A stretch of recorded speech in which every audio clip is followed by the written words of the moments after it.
Conta pra gente como é que é essa parte de inseminação e por que é feita a inseminação também, que é interessante. Certo, então.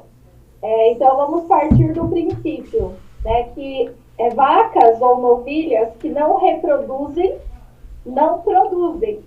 Uhum. Né, aonde nós precisamos, né, emprenhar uma novilha, emprenhar uma vaca, né, para que ela tenha uma gestação, né, próximo ali de 283 dias, e na sequência ela vai parir, né, e vai estar produzindo colostro e na sequência o leite, né, que a grande maioria, né, consome.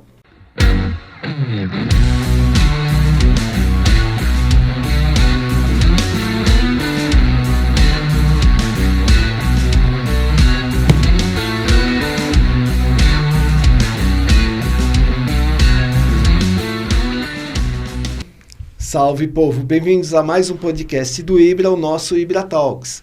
Hoje a gente está aqui com a Angélica Link. Tudo bom, Angélica? Tudo bem, e vocês? Bacana. E o Duca Reis também está aqui comigo. Olá, Cisney. Olá, Angélica. Prazer participar de mais um Ibra Talks. Beleza. Antes de eu falar do nosso patrocinador, eu vou pedir uma coisa para todo mundo.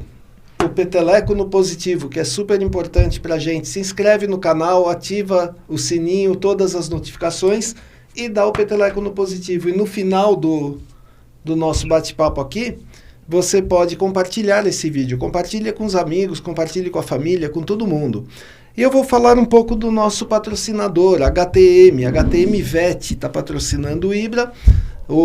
Na verdade, o Ibra Talks, né? Então, a HTM Eletrônica está no mercado há mais de 25 anos, desenvolvendo e fabricando equipamentos com alta tecnologia, design exclusivo e garantia de resultados. Hoje, a HTM Eletrônica é líder em inovação, resultados e segurança. E assim como a HTM Vet tem como compromisso oferecer ao mercado os melhores e mais eficazes produtos, integrando o conhecimento científico à praticidade. E como eu já falei em outros podcasts, eu tenho utilizado os equipamentos da HTM Vet e tenho gostado muito. Estava até conversando agora com uma colega aqui fora, né, que vai fazer acupuntura aqui no nosso ambulatório, e falei para ela, vale muito a pena, está muito legal o equipamento. Vamos começar nossa conversa, né? Angélica, se apresenta para o pessoal, fala quem você é, o que você faz, dá a tua ficha corrida para o pessoal. Certo, então. Então, boa tarde a todos. Eu me chamo Angélica, sou médica veterinária, sou formada pela União de Ensino do Sudoeste do Paraná no ano de 2015. Logo após o término da minha graduação, eu segui para a residência, onde eu trabalhei 2 anos intensos, com a parte de clínica, cirurgia e reprodução de animais de fazenda, na PUC, no campus de Toledo. Concluindo a minha residência, eu segui para o mestrado, onde eu realizei na Universidade Federal Fronteira Sul, no município de Realeza, Paraná. E aí, desde então, né, trabalhando com a parte de bovinocultura de leite, e também sou professora no curso de Medicina Veterinária da Unicep, né, desde o ano de 2020. E aí também trabalho a parte de assistência técnica com produtores rurais aqui do município de Dois Vizinhos. O município, eu acho que um pouquinho distante de vocês, né?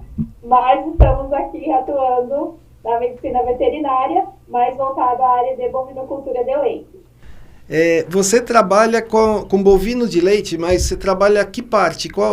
Faz inseminação? O que é a tua área? Certo, então. Então vamos lá.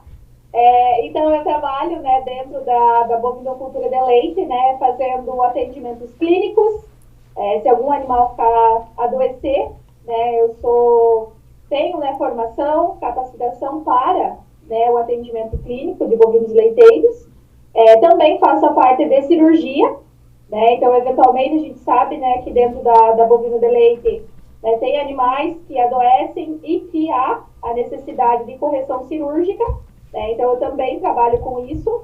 E a parte de reprodução, Então, a parte de inseminação, né, eu faço a parte de ultrassonografia para diagnóstico de gestação, então eu também trabalho. E agora, agregando mais, um pouco mais, né, do meu trabalho, também, né, começo a trabalhar com a parte gerencial. Então, que é um ponto de bastante importância dentro da atividade leiteira. Entendi. Deixa eu voltar na parte de cirurgia, porque assim, o bovino, né, de leite, ele não é um pet. Então, que tipo de cirurgia que você faz? É cirurgia para manter ele produtivo, é isso? E que tipo de cirurgia que existe? Qual é a maior demanda de cirurgia para eles? Certo. Então, frequentemente, né, nós nos deparamos, né, com animais que têm o famoso deslocamento de abomaso. Né? Então, é uma afecção que acomete bovinos, principalmente no pós-parto, e aí, né, há necessidade de correção cirúrgica. Então, até existem tratamentos clínicos, né, para essa afecção, mas a gente tem um maior sucesso de terapia quando é realizado o procedimento cirúrgico. Então, além desse, né, situações que há a necessidade de uma cesariana, né, às vezes o animal não conseguiu parir, né, o bezerro muito grande, né, a vaca não teve dilatação, então uma cesariana, né, nós trabalhamos também, né, realizando a campo. A parte de castração, né, que é a orquiectomia, então, a depender da propriedade, né, que mantém machos na propriedade, eventualmente tem a necessidade desse procedimento, né, de castração, até uma descorna, né, então, que é a remoção dos cornos, né, dos bovinos. Então, são realmente práticas, né, para melhorar o manejo dos animais ou para corrigir, né, uma afecção específica. Então, dentre os procedimentos realizados, né, eu destaco esses, que são os de maior frequência na rotina clínica cirúrgica a campo. A descorna, ela é feita com anestesia? Sim, todos os procedimentos, né, a gente sempre visa o bem-estar animal. Então, todos eles utilizado, né, anestesia local, né, e também, a depender da situação, a gente trabalha com tranquilizantes, né, ou também chamados de sedativos, onde a gente deixa esse animal mais tranquilo e aí faz o procedimento, né, o bloqueio anestésico local, para posteriormente ser realizado o procedimento. Isso assegura, né, que o animal não vai sentir dor durante o procedimento, que é um foco, né, muito em alta hoje em dia, o bem-estar animal e o animal não sentir dor. Então, a gente preza muito, né, por trabalhar nesse formato. Você falou que se formou em 2015, né? Eu me formei em 92. E só um pouquinho antes, uns 2 ou 3 anos antes. E eu aprendi, o último contato que eu tive com bovino, inclusive com bubalino, que eu tive bastante, foi quando eu estava na faculdade, depois nunca mais. E lá na faculdade eu aprendi a fazer a descorna sem anestesia, por isso que eu te perguntei. Inclusive castração de suíno sem anestesia, era tudo assim, porque pesado, é pesado, eu fiquei traumatizado, tá? E porque assim, eles falavam assim, a anestesia é um custo a mais na fazenda e o fazendeiro não vai querer gastar isso. Por isso que eu te perguntei como é que tá agora, né? Sim, entendo. Eu sempre, né, como eu sou docente, né, trabalho com futuros médicos veterinários, eu sempre falo, né, um frasco de anestésico local, 50 ml, custa R$15, né, e a depender do procedimento, você não vai usar os 50 ml. Então, o fator financeiro não justifica você não realizar uma anestesia prévia no paciente. Mas isso Sem contar que se esse paciente passar por um procedimento menos indolor e um protocolo pós-operatório adequado, a recuperação dele vai ser muito mais rápida. Então, retornando à produtividade, né, em pouco tempo. Então, a gente, né, sempre preconiza por isso, né, levando em consideração o bem-estar dos nossos pacientes. Mas na época que você começou, Sidney, era mais caro isso? Não. Ou era outro... Não, é outro pensamento. Porque é o seguinte, que nem ela falou, por uma anestesia sai R$15. Uhum. Qual que é o pensamento do fazendeiro? Qual que era naquela época? Só que eu tenho 1.000 cabeças. Então vai sair R$15.000. Era o pensamento. Ele somava, né? Assim como, por exemplo, outro dia me falaram, nem tinha me tocado. Uma empresa faz 10 milhões de carros. Se ela economizar R$1 em cada carro, são 10 milhões de reais, né? Então eles pensam em grande... numa quantidade grande, né? Mas é o que você falou. O que eles têm que pensar é que esse animal vai voltar antes para a produção também e vai dar lucro antes, né? Então ele perdeu 15, entre aspas, R$15, mas ele vai ganhar esses R$15 depois. E sobra ainda, né? E sobra, sobra, né? E me fala uma coisa. Então não tem justificativa, né? Plausível que fale, não, eu não vou fazer isso. Agora eu vou deixar o povo horrorizado. Eu vou contar como que era do suíno, tá? Era assim, pegava o filhote, o porquinho, um segurava, o outro ia com a tesoura, cortava fora os testículos com o bisturi e tesoura e depois passava lepecide, que é aquele spray roxo. Nossa. Pronto, e soltava. E o bicho gritava o tempo todo. E por dias, né? Ou não? Não, ele gritava, depois ele saía com dor, mas o animal ele esconde a dor, né? Tá. Então ele saía com dor e ele já ficava quietinho no canto. Ele esconde a dor por causa daquela história. Na natureza, se o animal demonstrar dor, o predador escolhe ele. Então ele esconde. Não é que nem a gente tem dor de cabeça, conta pro vizinho, né? O cachorro não conta, o suíno não conta. Ele fica lá no canto quietinho. E eu fiz uma vez que era aprendendo. Me causou um trauma, isso que nunca mais eu quis saber de grande porte, nunca mais, por causa disso. Por causa disso daí. Né? Eu fico feliz hoje, sabendo que hoje está mais humanizado, né? Sim. E é algo que vem, eu digo assim, evoluindo nos últimos anos, né? Porque se a gente pensar, né, há 15, 20 anos ou mais, isso não era pregado. Né? Realmente a gente via isso acontecer, né, sem anestesia e achava que era normal. O estranho era você adotar um protocolo diferenciado. Né? E hoje, né, a gente já tem uma mentalidade diferente. O produtor tem uma mentalidade diferente. Porque ele, embora sejam animais de produção, ele se preocupa muitas vezes com o bem-estar desses animais. Né? Então, você faz um trabalho diferenciado quando você limita a dor que esse paciente vai passar. Então, é algo que vem assim, sendo pregado muito, né? E a cada vez, né, tenho certeza que isso vai acontecer de forma mais regular. Né? Que a gente sabe que eventualmente acontece, né? Os procedimentos sem a devida analgesia, né? Anestesia prévia. Mas que isso, né, ao longo dos próximos anos, possa ser melhorado a cada dia. E me fala uma coisa, também você trabalha com a inseminação, né? Conta pra gente como é que é feita a inseminação, o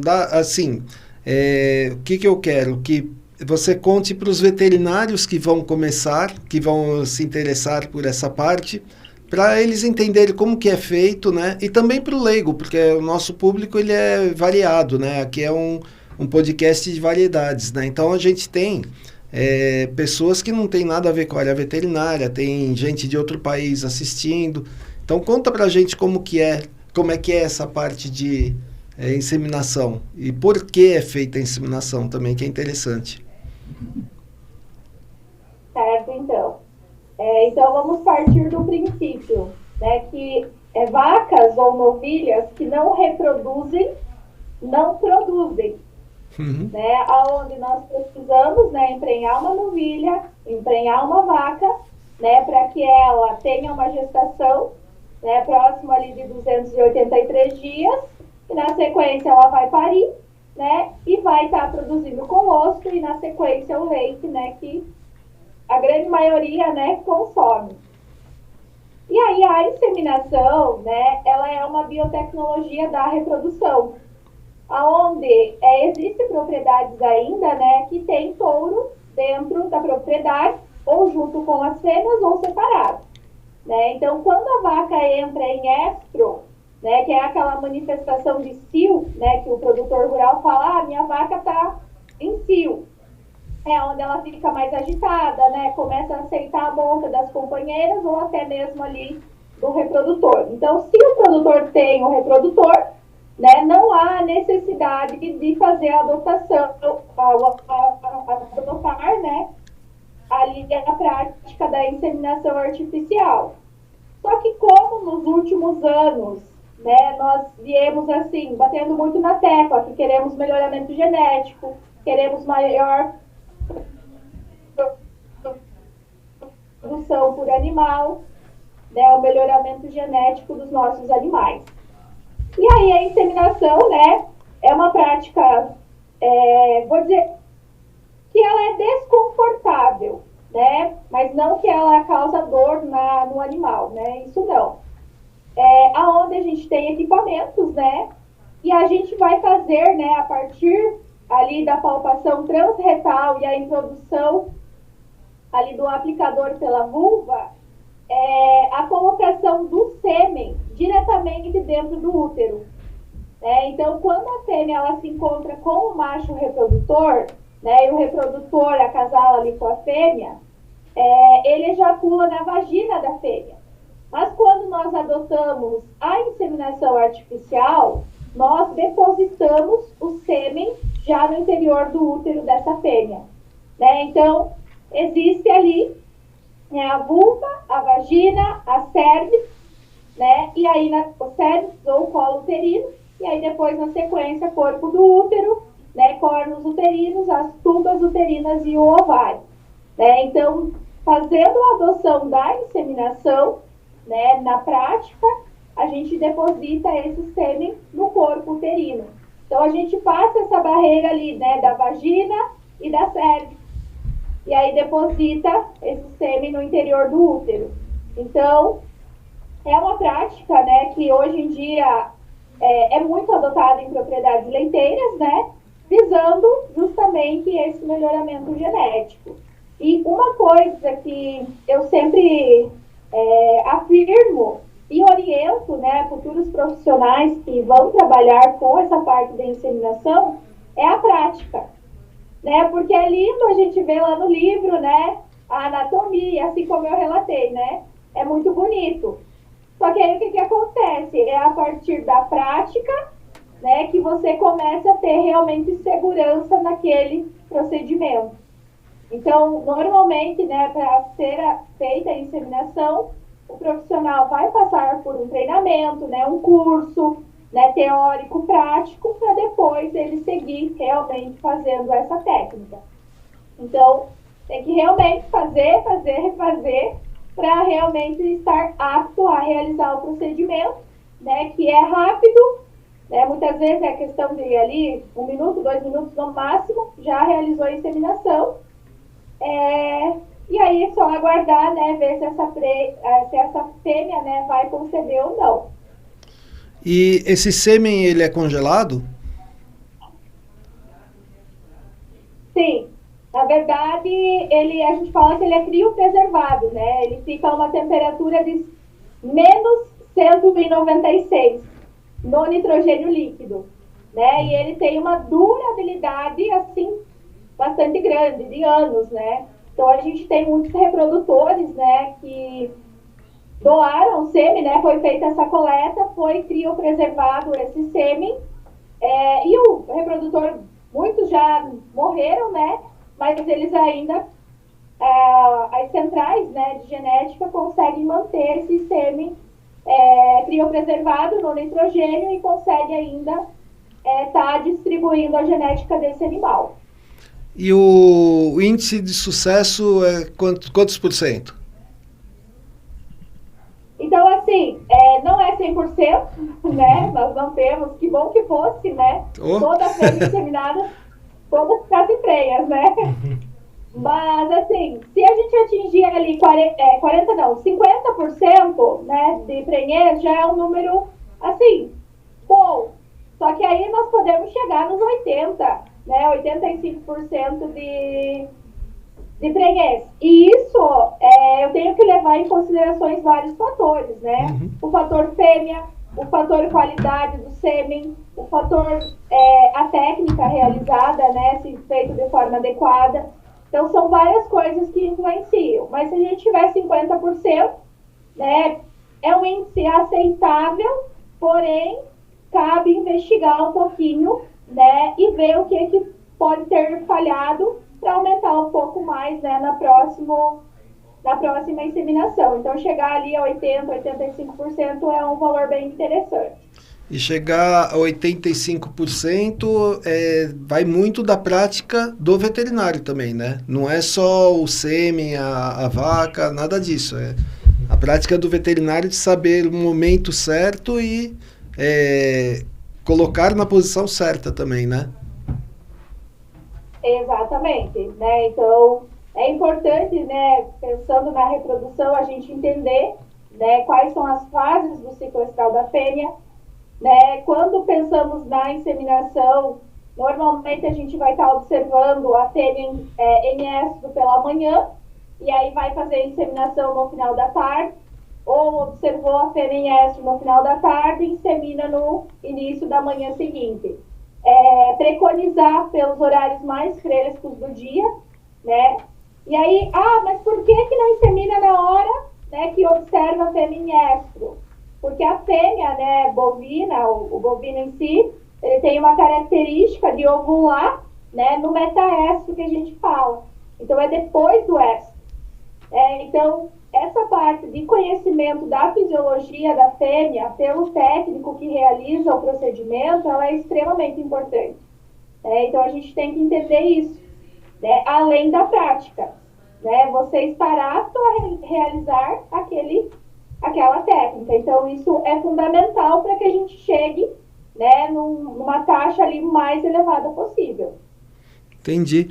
E você falou que observa o estro pela manhã, vai inseminar no final da tarde, mas você não está lá na fazenda o tempo todo. Quem que observa isso daí? Certo. Então, deveria ser uma missão do produtor.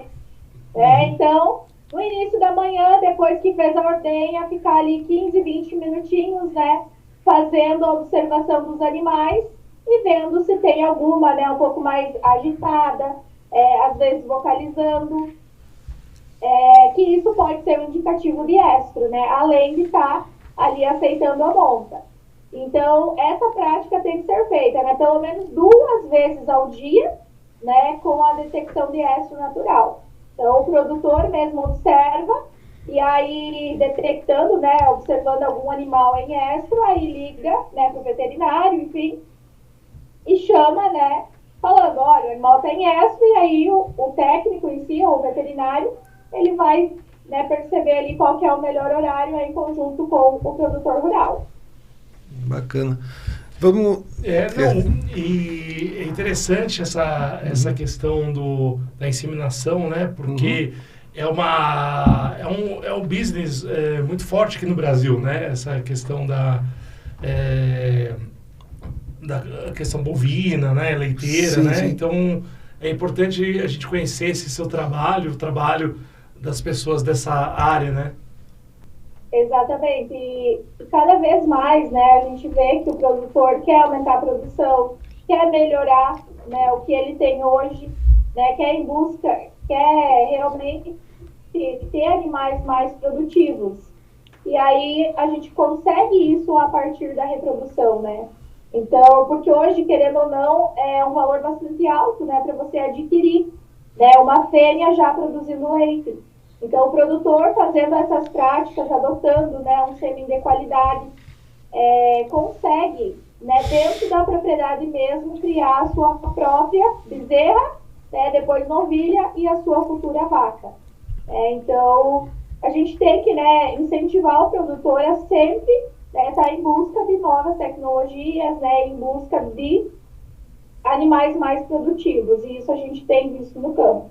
Realmente, o pessoal está muito interessado, né, a melhorar a condição que ele tem hoje dentro da atividade leiteira. Entendi. Bom, vamos fazer o seguinte, eu vou aproveitar, porque eu me formei há muito tempo, né? Então vou aproveitar para ter uma aula de graça aqui. A gente está no ponto que inseminou.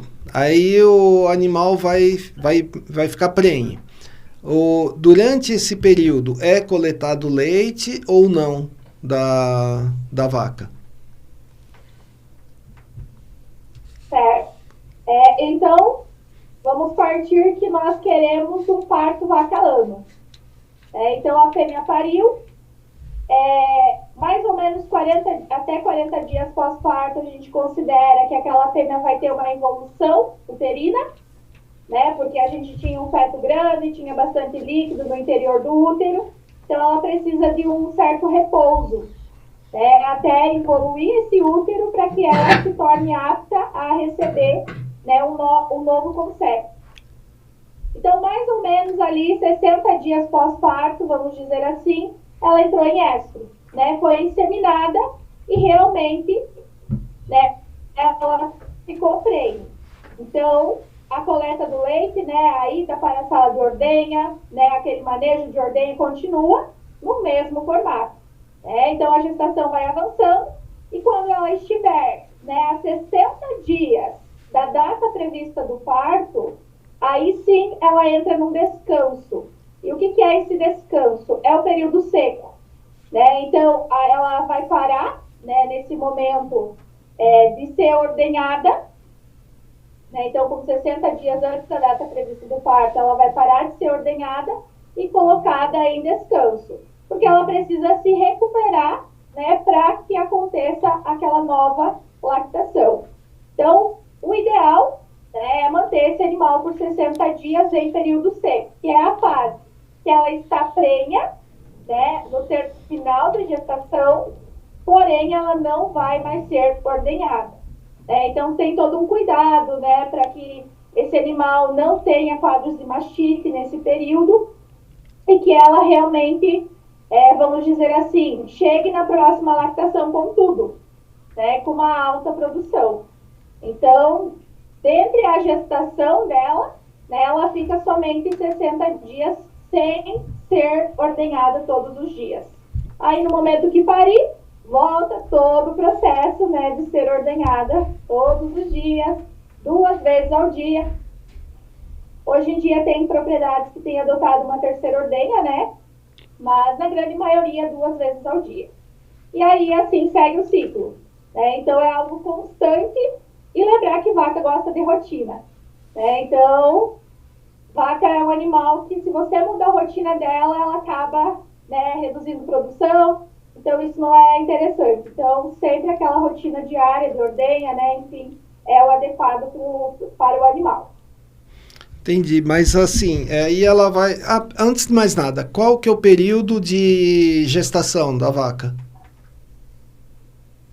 Certo, a gente trabalha muito. É 9 meses, né? Todo mundo fala, é 9 meses. Mas para ser mais precisa, 283 dias. Pode ter um pouquinho menos, né? Um pouquinho mais, mas a média, né, que dos nossos bovinos é 283 dias em lactação.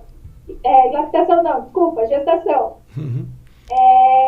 E aí daria um pouquinho mais de 9 meses, né? Se a gente fosse transformar esses números. Mas são 283 dias de gestação. Tá, aí nasceu o bezerro, tá? Eu tô indo por partes, tá?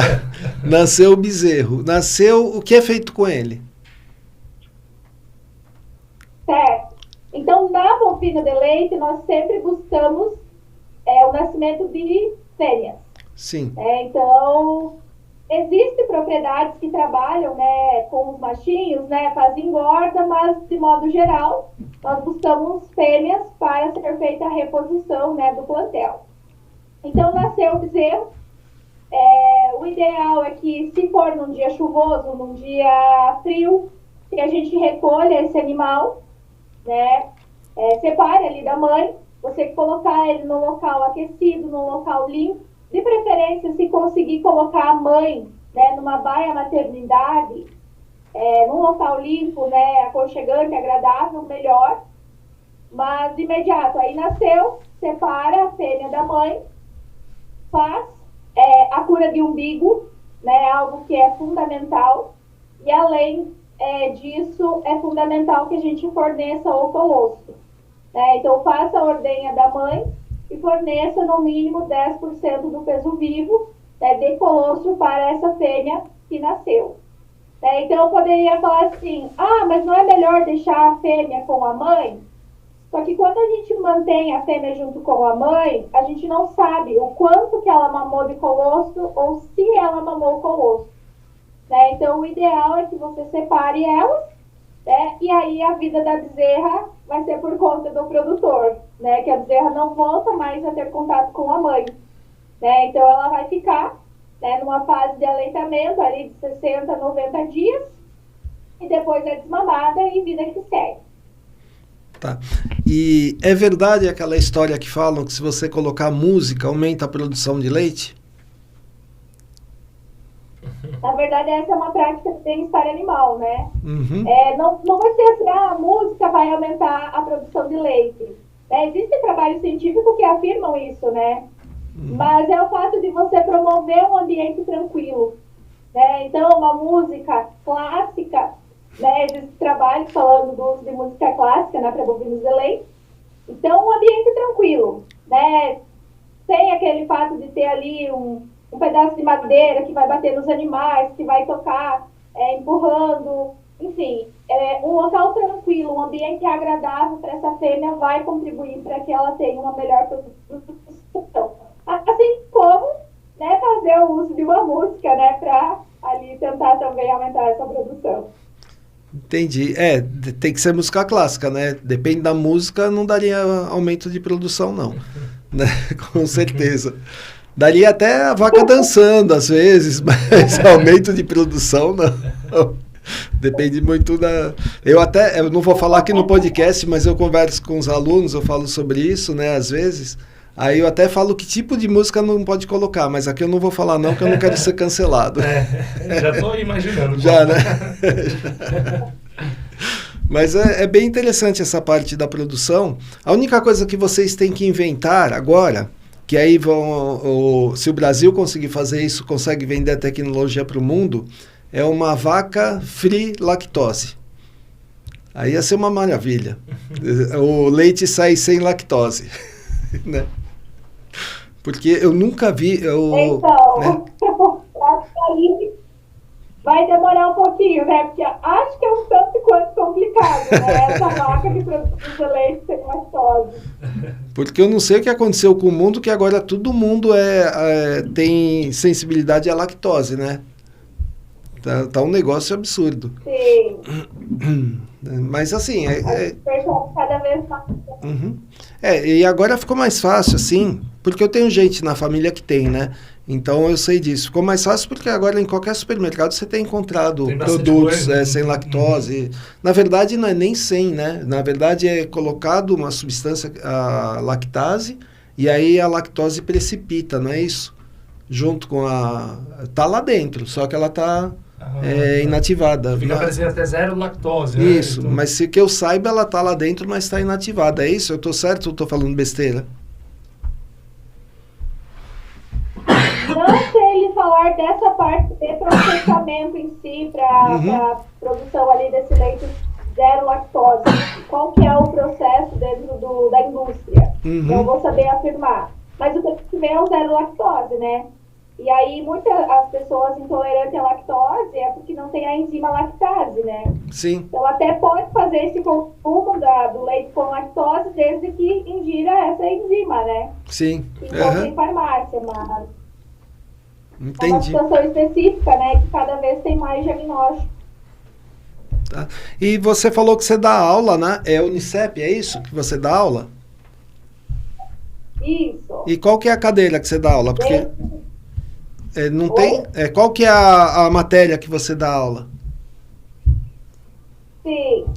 Hoje, né, nesse semestre, eu estou ministrando disciplinas voltadas a grandes animais, né? Então, bovino de leite, né? A parte de semiologia clínica de grandes animais, né? Aí eu também ministro disciplina de clínica de ruminantes e a parte de inspeção de leite. Então, hoje, dentro do curso, são essas disciplinas, que é mais a minha área de atuação. Ah, interessante. Eu fiz estágio com bubalinos. Eu fiz em Pirassununga, né? Na verdade, eu fiz a faculdade aqui em São Paulo e a gente passa 6 meses em Pirassununga. Aí eu ordenhava lá os bubalinos, só que era ordenha manual. E para testar o leite, eu acho que o que estava sendo feito era um trabalho, um estudo da quantidade de gordura, dependendo da alimentação, tudo isso. E a gordura é maior no bubalino do que na vaca. Então era bem interessante isso daí. Por isso que você pega queijo, por exemplo, aquele queijo de búfalo, né? Queijo de búfala, né? Na verdade, você pega, ele tem uma consistência maior e ele é mais gorduroso, né? É gostoso. Eu achava que era o contrário. Não, tem mais. E uma coisa que eu queria te perguntar, e a alimentação dessas vacas? É alguma coisa especial? Na verdade, a dieta delas, né, tem que ser sempre balanceada. Se fizer um bom manejo nutricional, a gente acaba reduzindo, né, doenças que acontecem no nosso rebanho. Então, o pessoal usa muito, né, como base a silagem de milho, né, o pré-secado ou feno, né, tem várias variedades de pastagem, né, que é utilizada ali para o feno, pré-secado. Uma das que eu destaco, que é bastante utilizada aqui na região, é a Tipton, né. E aí, além disso, um concentrado, né, de boa qualidade, farelo de soja, caroço de algodão, enfim. Né, tem várias coisas que é possível fazer ali na adição da dieta dos animais. Mas o que eu levo sempre em consideração é lembrar lá do passado. Né? A vaca é um ruminante, então ela precisa de fibra, ela precisa de volumoso. Aí muitas vezes a gente vem incrementando um pouquinho visando a maior produção. Mas aí a gente também tem que estar atento, porque às vezes esse incremento, né, pode levar a doenças, então tem que ficar atento nesse sentido. Mas tem que ter uma dieta balanceada, né, para que a gente realmente consiga, né, o máximo potencial produtivo das fêmeas, né, das vacas em lactação. Entendi. Eu vou fazer uma pergunta de leigo, que eu falei que eu não mexo com vaca desde a faculdade, né? Não existe ração para vaca? Sim. Eu citei que era o concentrado. O concentrado é uma ração. É a famosa ração. Tá, agora eu entendi. O sal para vaca leiteira não dá sal, né? Porque dá pro boi de corte. Dá? Sim, com certeza, né? A suplementação mineral, ela é fundamental. Então, sempre dentro da dieta balanceada, né, o sal mineral é um componente bem importante. Mas a ideia é retenção de água? Porque eu lembro que a gente dava pro boi para ter a retenção de água, ele ficar mais pesado. Não é isso? O sal branco, no caso, cloreto de sódio. Dava sal mesmo, sal grosso. O bicho vai lá e come. Não sei como é que consegue. Mas naquela época, agora não sei como é que tá. Porque era assim, era um jeito dele chegar mais pesado no frigorífico, né? Então...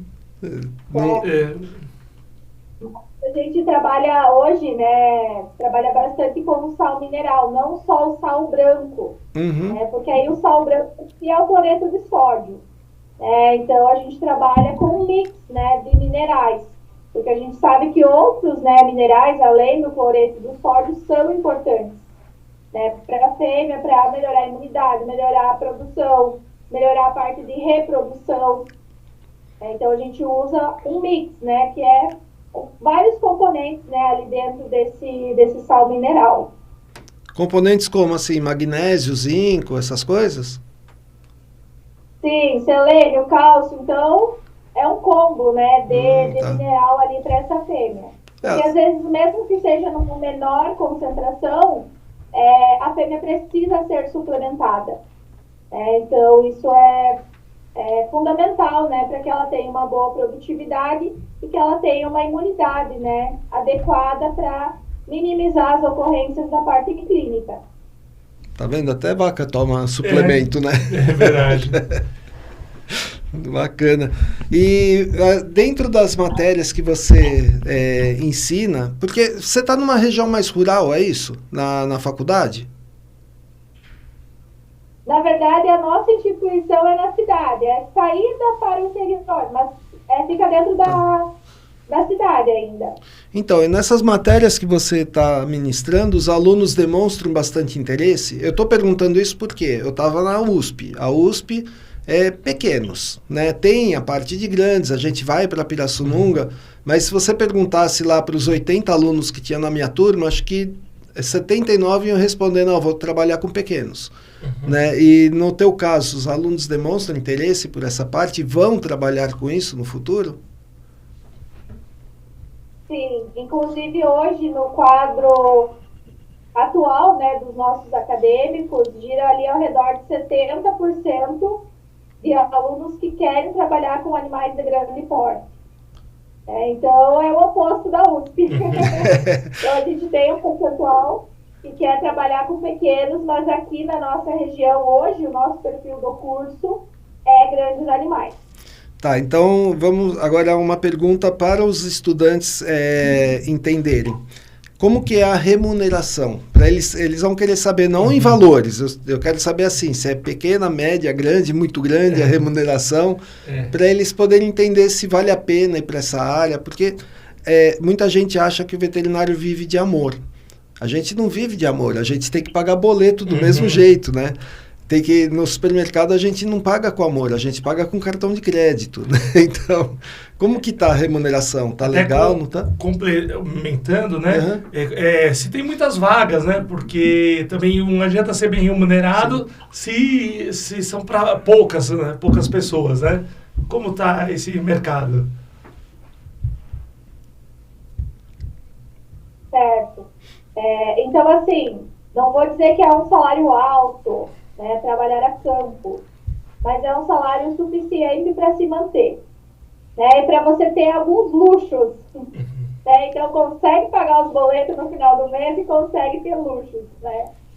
Então, na área de medicina veterinária, essa área de atuação a campo, né, com grandes animais, não é a área que mais remunera, né, mas eu acho que é importante, além do fator salarial, estar feliz no que está fazendo, né? Acho que isso é bem importante.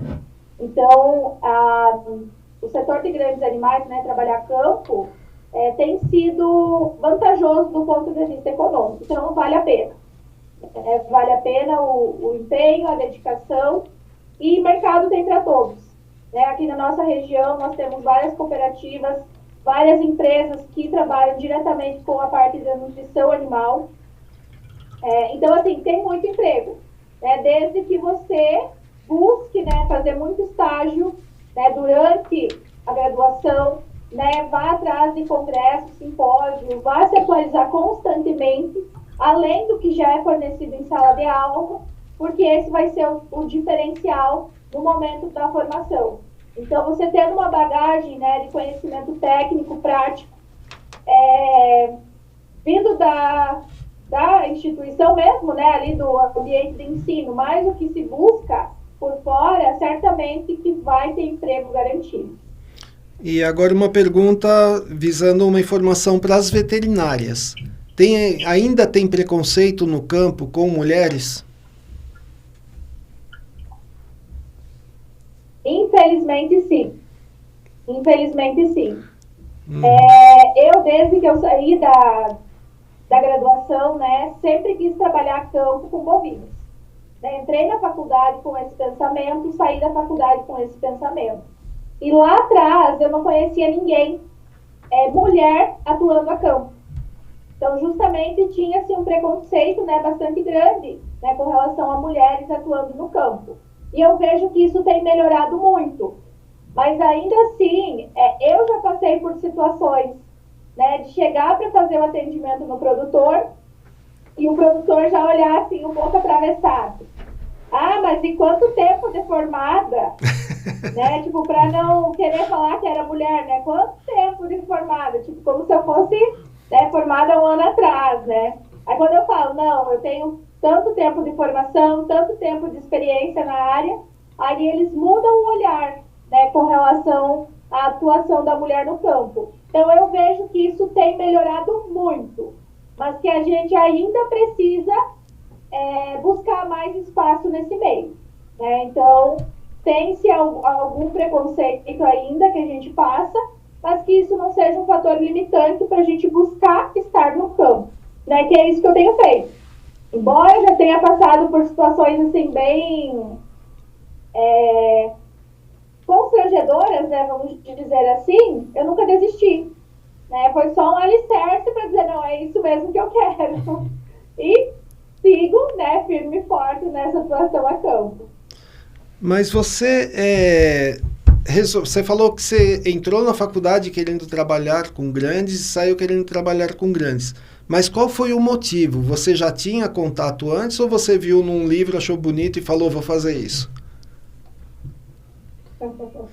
Eu sou filha de produtor rural. Ah! Eu sempre falo, eu cresci comendo leite. Então, meu amor pela bovina de leite é desde que eu era pequenininha, né? Lá criancinha, e era levada junto para a sala de ordenha para ordenhar os animais, mas, né, a mãe e o pai que faziam isso. Então, desde, sei lá, acho que 6, 7 anos, né, eu já começava a fazer um serviço ali mais basiquinho, né, ajudar ali. E aí meu amor surgiu desde lá da minha infância. E você colocava nome nas vaquinhas? Tem alguma chamada Mimosa? Ah, com certeza. Tinha mimosa, tinha florzinha, tinha pretinha. Nomes é o que não faltava. Eu imagino, né? E quanto tempo uma vaca ela é produtora? Quanto tempo ela é uma... Vida útil, né? Vida útil de produção dela. Boa, obrigado. Certo. Então, assim, nos dias atuais, né, a gente vê bastante o pessoal investindo em confinamento, né? O famoso compost, né, e o cristal. Então, se nós pensarmos na realidade de animais confinados, né, vamos pensar, a fêmea vai parir, né, o primeiro parto vai ser com 2 anos. Né? Então, dentro de um sistema de confinamento, a gente vai ter ali de 3 a 4 lactações de uma fêmea. Que isso vai condizer ali com 6, 7 anos de idade. Dificilmente você tem animais muito mais velhos que isso dentro de um sistema de compost ou cristal. Ou, se você tem, já é aquele animal que está na lista para ir embora, né? Mas aí no sistema a pasto, né, que é menos intensivo, né, vamos dizer assim, então a gente consegue manter, né, ali vacas com 10 anos produzindo, né, e a partir de então a gente já tem que estar avaliando, né, e ver o quão é necessário esse animal se manter, né, ali dentro do plantel, se não é uma situação de descarte, né, por conta da idade, por conta de conformação de Uber, né, então a gente leva vários parâmetros para dizer, não, realmente esse animal precisa ir, né, embora da propriedade. E ela vive quantos anos? Se deixar 15, 20, 25 anos. Ah, é? Ela vive bem, né? Na produção, é mais limitado. Entendi. Mas você falou que vai sair da propriedade. Eu entendo isso como ir pro açougue? Isso. Aí é encaminhado para o açougue. Deve dar uma dor no coração, porque você vê ela todo dia, conhece, tem nome, a mimosa, a florzinha, deve dar uma baita dor no coração, não dá? Olha, vamos pensar assim, na parte de produção animal, a gente não tem muito aquele apego afetivo com os animais, né? Uhum. Então, se não está sendo produtiva, o produtor não olha muito com esses olhos, ela está há 7 anos comigo. Não, já fez o que precisava na minha propriedade e agora vai embora. Então a gente não tem muito esse apego, né, emocional, afetivo com esses animais. Então, mas o produtor, ele está olhando o lucro, ele está visando o lucro. Mas e o veterinário? O veterinário tem apego, não tem? Você está indo lá, está cuidando. Eu tenho apego a todos os cachorros que não são meus, né? Que eu cuido. Vejo uma vez por semana e tenho apego. Eu imagino que você tenha um certo apego ao animal. Ah, sim. Sim. Você tem, querendo ou não, não é seu, né? Mas se você já teve um contato, já sabe o histórico daquele animal, a gente acaba, né, tendo aquela situação, né? Ah, que triste, né? Vai embora. Só que aí tem a questão, né? Que é o produtor que manda. Então a gente só dá o aval, né? Se realmente não está mais produtiva na propriedade, e aí acaba descartando, né, o animal. E que doença que é o terror para vocês? Então, assim, vou destacar duas, né? Que até recentemente nós tínhamos um evento aqui na cidade falando, né, sobre essas doenças, que é a brucelose e tuberculose. Qual a tuberculose? Então, o que é o terror, essas doenças para... Oi? Cortou, eu não escutei direito. Tuberculose? E brucelose. Ah, brucelose, tá. E Existem inúmeras doenças, né, que eu poderia assim dizer que era o terror. Mas destaco essas duas por serem zoonoses. Né? Então, quando a gente fala em doença que é zoonose, é doença que transmite para humanos. Então, dentre, né, bovino de leite, bovino de corte, enfim, a gente tem um impacto relativamente grande, né, econômico associado com a ocorrência dessas doenças.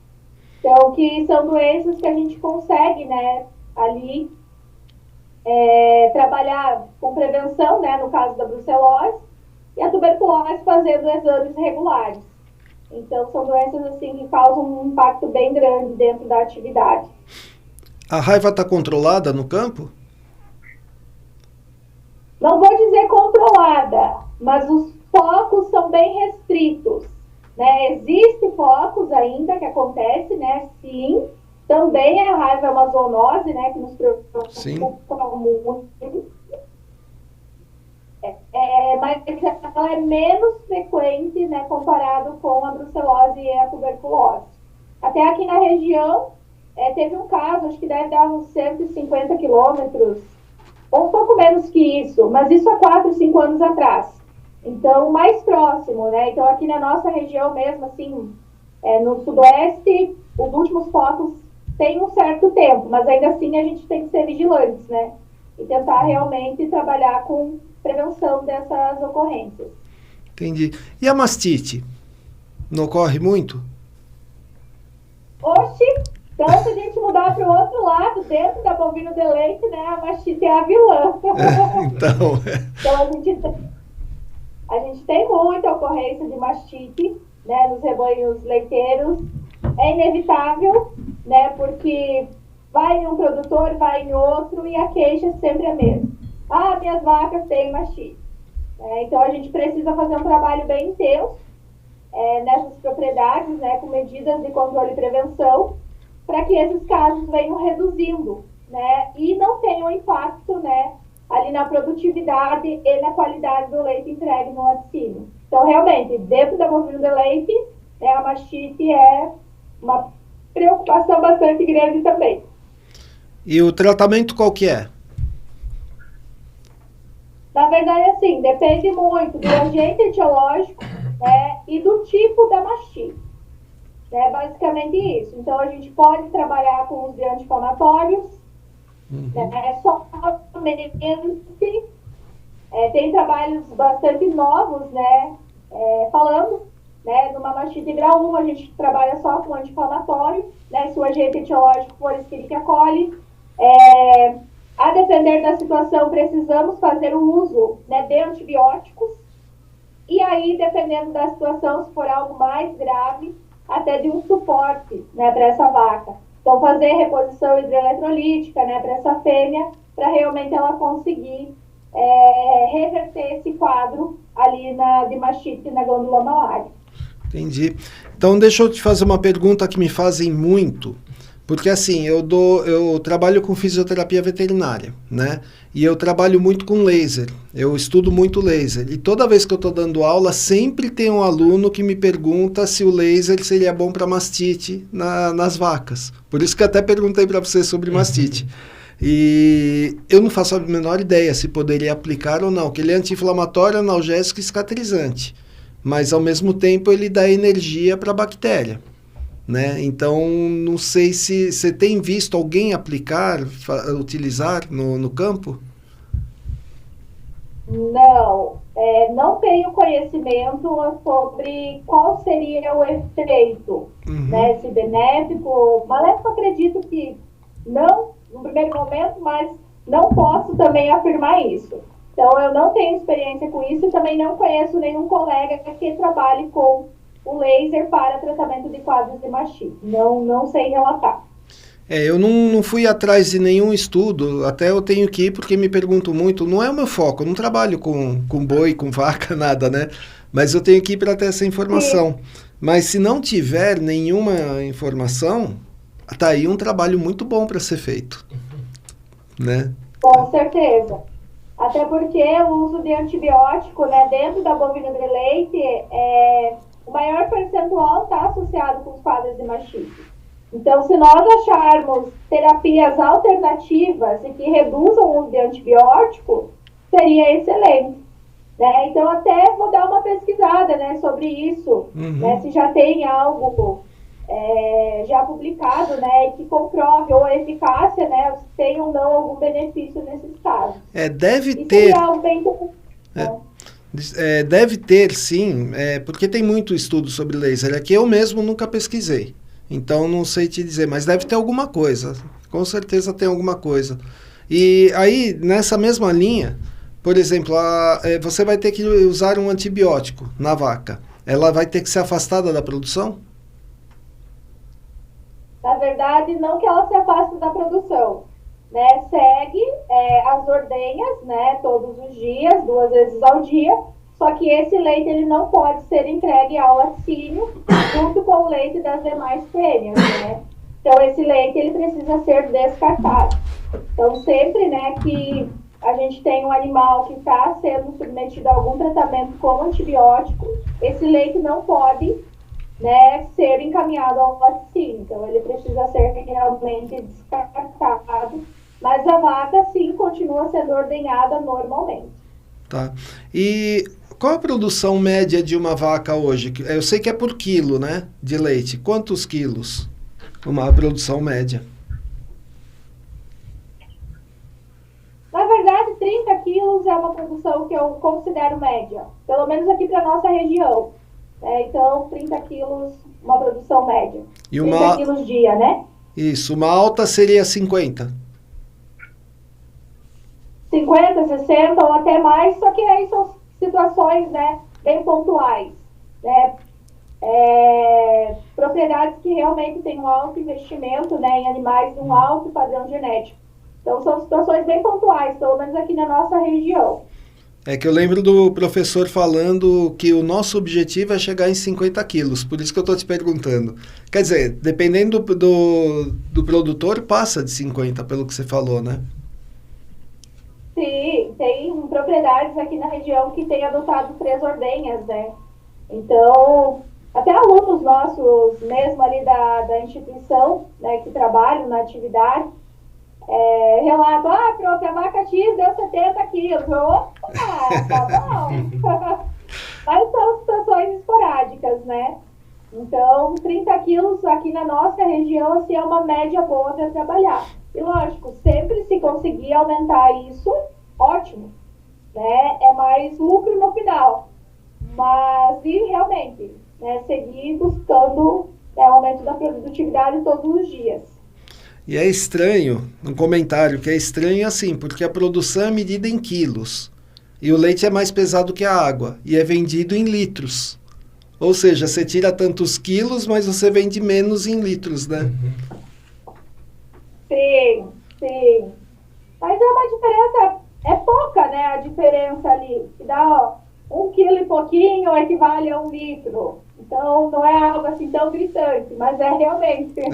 O produtor, se ele fica, né, realmente ali fazendo contas, ele se revolta no final do mês. Verdade, verdade mesmo. E tem algum caso diferente, estranho, que você já presenciou no campo, que você viu? que te chamou a atenção, assim, que te marcou? Deixa eu pensar, já foram tantas coisas assim, mais marcantes. Mas eu acho que algo que me marcou bastante, que foi ainda no meu período como estagiária, foi o sacrifício de animais positivos para a tuberculose. Então, foi um total, acho que de 5 ou 6 animais que foram abatidos na propriedade mesmo, né? Animais aparentemente saudáveis, né? Não eram vacas magras, não eram vacas que estavam com baixa produção, que estavam aparentando estar doentes. Mas, em virtude, né, de testarem positivo para a tuberculose, elas foram sacrificadas. Então, isso foi algo assim que me marcou muito. Deu assim aquele baque, ainda como estagiária, né, do curso de veterinário, mas é uma situação assim que me impactou bastante. É difícil. Você me fez lembrar um caso. Quando eu estava lá na faculdade, a gente saía muito para as fazendas, né? Aí a gente foi numa fazenda que era de um dentista e acho que ele tinha umas 20 vacas leiteiras que ele vendia o leite in natura na região. Aí a gente nessa época podia, tá? E a gente foi e ofereceu para ele teste gratuito de leptospirose, de tudo. E coletou tudo, foi para o laboratório, todas positivas para leptospirose. Nossa. Todas positivas, quer dizer, ele tava fornecendo leite contaminado. Contaminado. E o povo compra achando... É que o povo vai lá, ferve tudo, né? Você diminui a chance, mas uma criança chega na geladeira, pega o leite e toma. Né? Tá lá e toma. Então imagina. Perigo, né? Perigoso, super perigoso. Eu não sei o que foi feito, né, depois, porque a gente só parou por aí, o professor que ia dar sequência, né? Mas eu não sei o que aconteceu depois. Mas é difícil, né? Mas até hoje, né, se a gente falar, é proibido, né, essa venda de leite informal, né, que é esse leite que não passou por nenhum processamento, né, não foi pasteurizado e nem nada. E nós fizemos, né, um trabalho de conclusão de curso com leites informais aqui da região. E a gente se depara, né, com aquelas situações, né, de venda da garrafa PET, no final de semana, principalmente, né? E aí, leite ácido. Né? Então, o produtor estava comercializando um leite, né, ácido. Vamos dizer assim, o prejuízo é menor comparado com leite que tenha proveniente de animais, né, com uma doença infecciosa? Sim, mas ainda assim ele é um leite inapropriado para consumo. Né? Então, a gente tem que ter muito cuidado, né, ao fazer a aquisição de leite que a gente caracteriza como informal. Né, porque todo produto de origem animal ele precisa passar por uma fiscalização, né, pelo serviço de inspeção.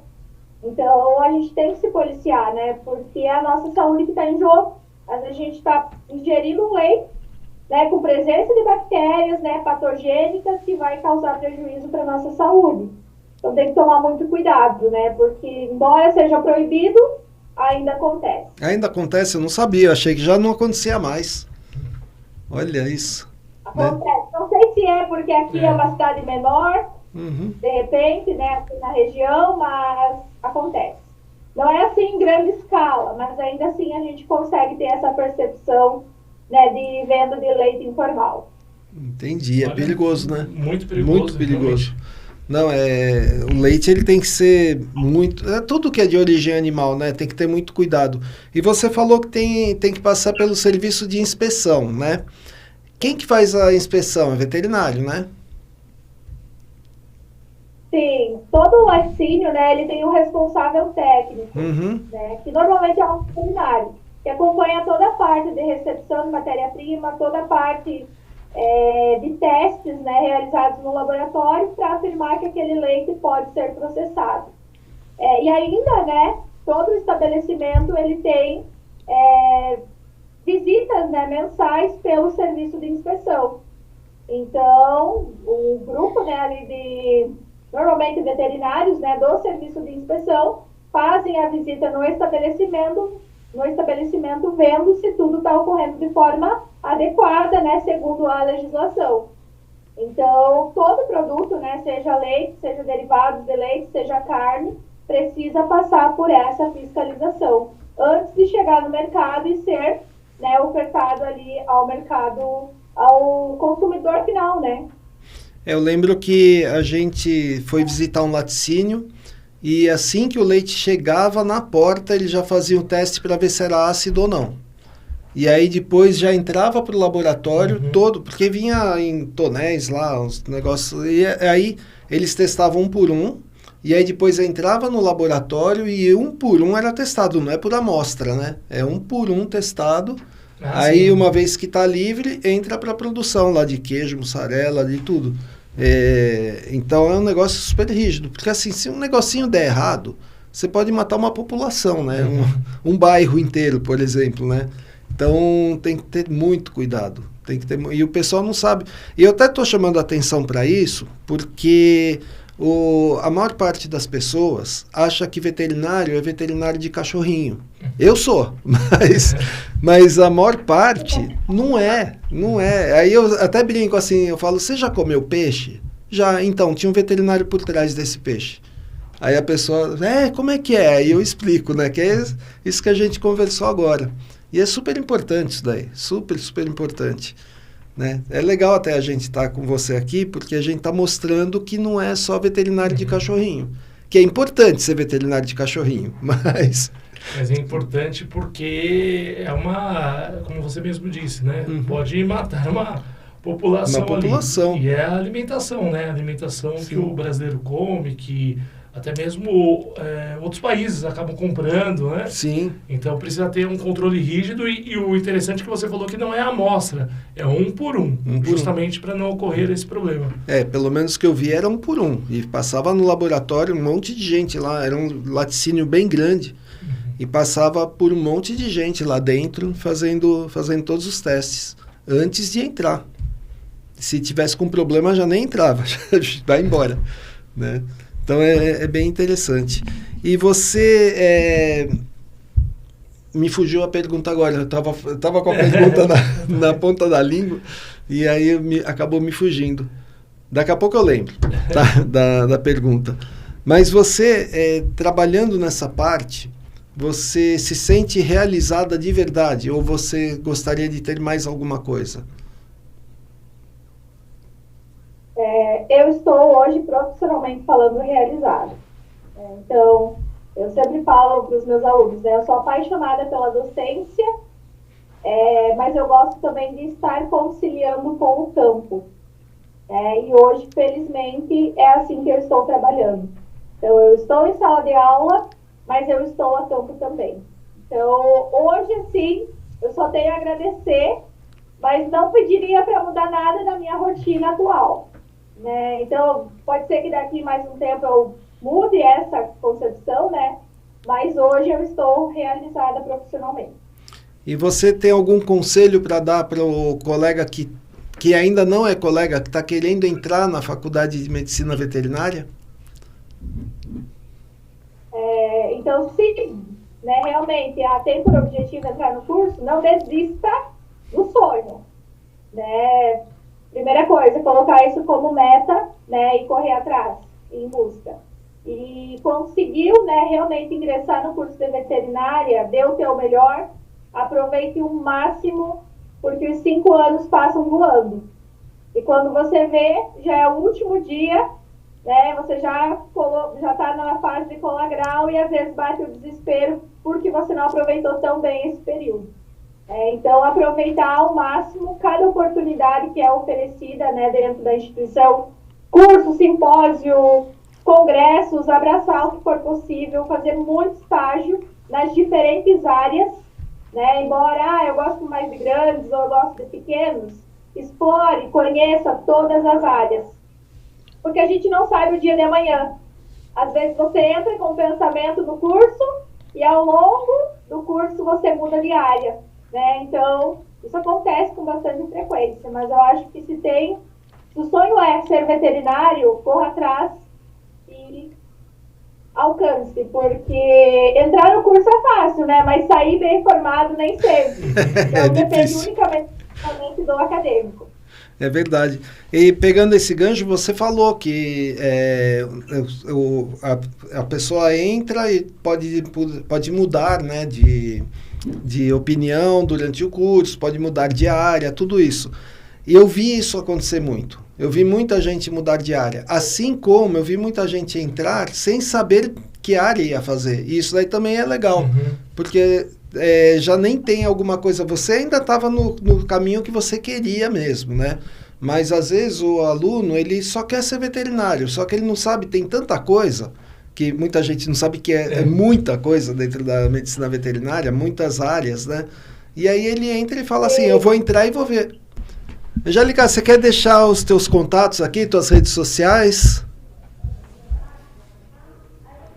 Sim. Então, o meu Instagram, que é a principal rede social que hoje eu tenho usado, né? Que é @AngélicaLink. Então, quem quiser me seguir, acompanhar um pouquinho do trabalho, será muito bem-vindo. Ah, bacana. Meu e-mail também, vou aproveitar. Ah, isso. Né, o meu e-mail, angelicalink@hotmail.com. Também alguma dúvida, né, pontual, que queiram saber sobre a atividade, sobre a atuação aqui no Sudoeste do Paraná, também fico à disposição. Muito bacana. Eu queria agradecer duas coisas. A tua presença e a aula que você me deu de graça.